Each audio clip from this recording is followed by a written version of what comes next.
area is the area that I designated for demo plants and basically it's meant to show all the plants that you need for landscaping business. They would be here. I've got the ashoks, then I've got the giant cycads, a few crotons, just to start with.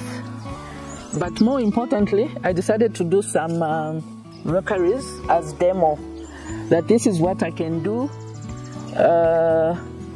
That's what I can do for you, should you want or should you be looking for a rockery. And in each rockery, there would be plants that I think a rockery should have. It's fine that the client can decide what plants they want to put in the rockery, or the plants they want to see in the rockery, but I thought these were fundamental to any rockery. I've got the agaves, I've got the aloes, I've got the tree aloe, I've got the plant over there which I refer to, or the common name is octopus plant. Then I've got the euphorbia lactas and the euphorbia milis. I've got the barrow cactus. All these basically have more or less the same watering needs. They are succulents mostly, with just a few ground covers. That okay, we've got portulaca, which is a succulent. Yeah, they have the same watering needs. They don't need a lot of water. They can go without water for long periods, and nothing much will go wrong. For me, actually, this is my preference of having a rustic look in the garden. Then the other rockery is a mix of just a few rustic rocks, but mainly these are the most common, and you can find them everywhere.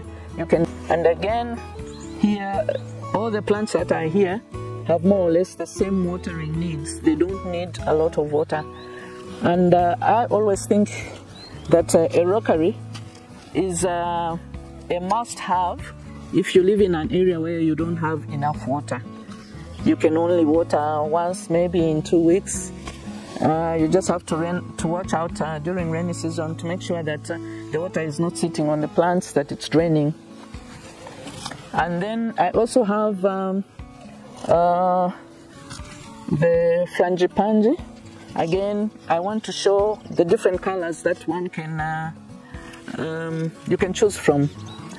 Whatever is here, although I can't put everything, but I try as much as possible to give the clients an idea of what they can find in the greenhouse or around the greenhouse. Obviously, the Frangipani is not going to be in the greenhouse because it's a sun-loving plant.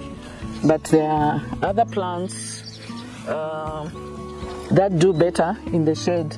For instance, it's been so hot now that even the cycads are complaining, they're getting burnt.